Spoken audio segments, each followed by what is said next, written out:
कल मैं अपने कॉलेज गया हुआ था प्रैक्टिकल के लिए और उन्होंने हमें टाइम दिया था 9 बजे का। और तुम्हें पता है 9 बजे जाने के बाद प्रैक्टिकल स्टार्ट कब होता है? हमारा प्रैक्टिकल एक्चुअली में स्टार्ट होता है जाकर 1:30 बजे। और प्रैक्टिकल हो जाने के बाद भी हमें 2 घंटा बैठाए रखा जाता है। क्यों? क्योंकि टीचर्स को अपना टाइम पूरा करना था कि बच्चों ने इतनी देर प्रैक्टिकल दिया है। और क्यों कॉलेज तुम्हारे टाइम को वेस्ट करता है, तुम्हारे टाइम की बिल्कुल भी वैल्यू नहीं करता है, सेम एज स्कूल भी यही करता है। आज मैं तुम लोगों को बताने वाला हूँ। कल की सुबह थी, जैसे कि मैं 6 बजे उठा हुआ था क्योंकि मुझे प्रैक्टिकल देने जाता। उसकी एक रात मैं सोया भी नहीं, बहुत ही कम सोया क्योंकि बारिश हो गई और फिर लाइट चली गई। और 3 बजे लाइट आई, मैं 3 बजे सोया और 6 बजे उठा। मैं सोचा प्रैक्टिकल तो 9 बजे आराम से आ जाएंगे, जल्दी से हो जाएगा। और टाइमिंग 1 बजे तक की पड़ी थी, 9 to 8। और जब मैं वहाँ पहुँचा देखा वहाँ पर कुछ भी स्टार्ट नहीं हुआ। वहाँ पर 5 बैच थे एक्चुअली में हमारे क्लास के, जिसमें से 2 बैच प्रैक्टिकल देर थे, एक बैच अलग प्रैक्टिकल देर था। 3 बैच के प्रैक्टिकल हो रहे थे, वही 2 बैच रुके हुए थे। टाइम लग बढ़ता चला गया और हम लोग ऐसे ही बैठे हुए थे। काफ़ी लोग नहीं सोए थे क्योंकि उनकी लाइट नहीं आ रही थी, या फिर वो लोग बहुत लेट सोते। काफ़ी ज़्यादा लोग परेशान थे। और फिर 1 बज चुका था। उसके बाद मैम मैसेज करती हैं कि 1 बजे आप सबको लैब में आना है। उसके बाद वो अपना मैसेज खुद एडिट कर देती हैं कि 1:30 पर आना है। And even the places there was कि हमारा प्रैक्टिकल नहीं चल रहा है, तो अब हम कहाँ बैठेंगे? हम ग्राउंड में बैठेंगे, हम इधर उधर बैठेंगे, कोने में बैठेंगे, क्योंकि तुम्हारे पास क्लासेस तक नहीं है कि तुम बच्चों को बैठा दो कि यार देखो अभी प्रैक्टिकल स्टार्ट नहीं हो, तुम यहाँ बैठ जाओ। बट नहीं, तुम्हें ग्राउंड में बैठाना है धूप के अंदर। और इतना भाई, मतलब मुझे इतना गुस्सा आ रहा था उस टाइम पर। बट मैं क्या कर सकता हूँ? मैं क्या कुछ भी नहीं कर सकता। मैं प्रैक्टिकल नहीं दूंगा तो मुझे बैक लगा दी जाएगी और मुझे उसके एग्ज़ाम देने के लिए भी 2,000 रुपये अलग से जमा करने पड़ेंगे। And that's very fucked up thing. और फिर 1:30 हो जाता है, हम लैब में जाते हैं। हमें क्या किया जाता है, हम अपनी अपनी सीट पर बैठते हैं और अपना काम करते हैं। और लैब इज़ अ जोक, हमारा प्रैक्टिकल जोक है। क्योंकि वहाँ तुम्हें बिल्कुल फ्री में तुम चीटिंग कर सकते हो। जो पीसीस तुम्हारे सामने रखे हैं उसमें तुम चीट कर सकते हो, डाटा खुला हुआ है, कोई दिक्कत नहीं है।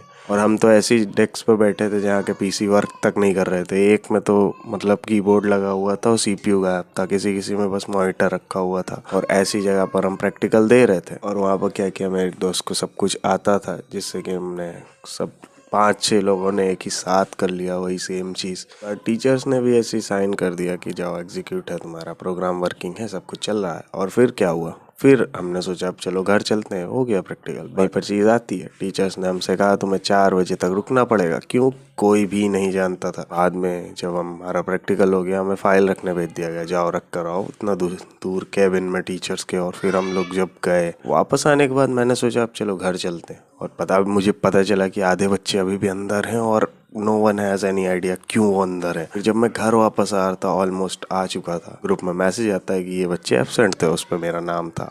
क्यों? क्योंकि टीचर ने अटेंडेंस पर साइन ही नहीं कराया। मतलब 2 घंटा तुमने हमें रोक कर रखा, उस टाइम पर तुम साइन करा सकते थे।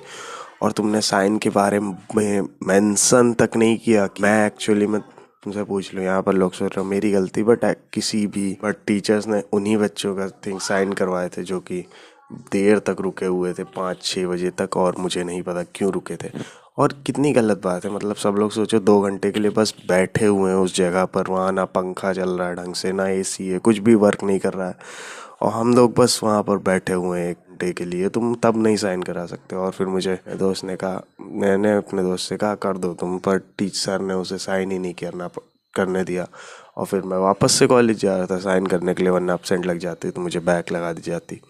उतनी देर में मेरे एक दोस्त का कॉल आता है, जिसने कि भाई अंदर घुस के किसी तरह से मेरा साइन कर दिया और अपना भी कर दिया, जिसके लिए मैं बहुत ज़्यादा थैंकफुल हूँ। और फिर मैं वापस आता हूँ घर 5:30 बजे और मैं पूरी तरह से थक चुका था। और फिर मुझे बाहर भी जाना था क्योंकि मुझे काफ़ी ज़्यादा काम था। और फिर मैं आया 8 बजे घर और फिर मैं 9 बजे सो गया। और फिर मेरी आँख रात के 3 बजे खुली है। और यही काम कितनी आसानी से हो सकता था अगर ये लोग अच्छे से मैनेज करते। जैसे कि अगर बैचेस थे, तुम्हें नोटिस भेजने से पहले देखना चाहिए कि हमें 1 बजे बुला रहे हैं बच्चों को, या फिर हम किस टाइम पर बुला रहे हैं। मतलब नोटिस वो तक तुम लोगों ने रीचेक नहीं किया कि टाइम क्या पड़ा है नोटिस के ऊपर। और तुम्हारा मैनेजमेंट इतना ख़राब था कि एग्ज़ाम हो जाने के बाद तक बच्चे बैठे हुए थे। और हर साल हमें चीट करके ही लिखना होता है प्रैक्टिकल्स में, फिर भी तुम हमें यहाँ पर बैठा रहे हो, उसके बाद अटेंडेंस लेना भूल जा रहे हो और ऐसी ऐसी हरकतें हो रही क्लास। अब एक बार खुद सोचो, जो लोग अपने मैनेजमेंट को ही मैनेज नहीं कर सकते, अपनी क्लासेस को मैनेज नहीं कर सकते, अपने एग्जाम्स को मैनेज नहीं कर सकते, वो एक्चुअली तुम्हारे फ्यूचर को क्या मैनेज करेंगे?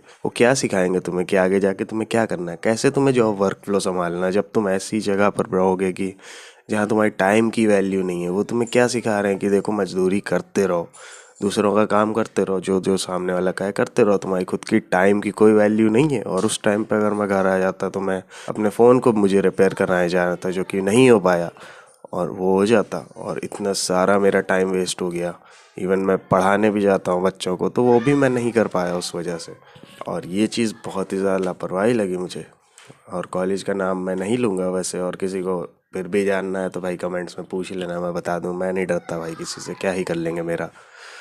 खैर, तो फिर भी तुम कॉलेज अगर जाना चाहते हो कोई से, तो तुम कंसीडर करना वहाँ के पुराने बच्चों से पूछ लेना कि आखिर कैसा मैनेजमेंट है यहाँ। मैं तो कहूँगा भाई, जहाँ पर खुद का मैनेजमेंट नहीं सही कर पा रहे लोग, जो अपनी रिस्पॉन्सिबिलिटी नहीं ले पा रहे ढंग से, वो तुम्हारे फ्यूचर की क्या लेंगे, और तुम्हारे फ्यूचर के तो बर्बाद ही करके रखेंगे। यार यही था इस वीडियो के लिए। मेरी आवाज़ टायर्ड लग रही होगी क्योंकि मैं एक्चुअली में टायर्ड हूँ।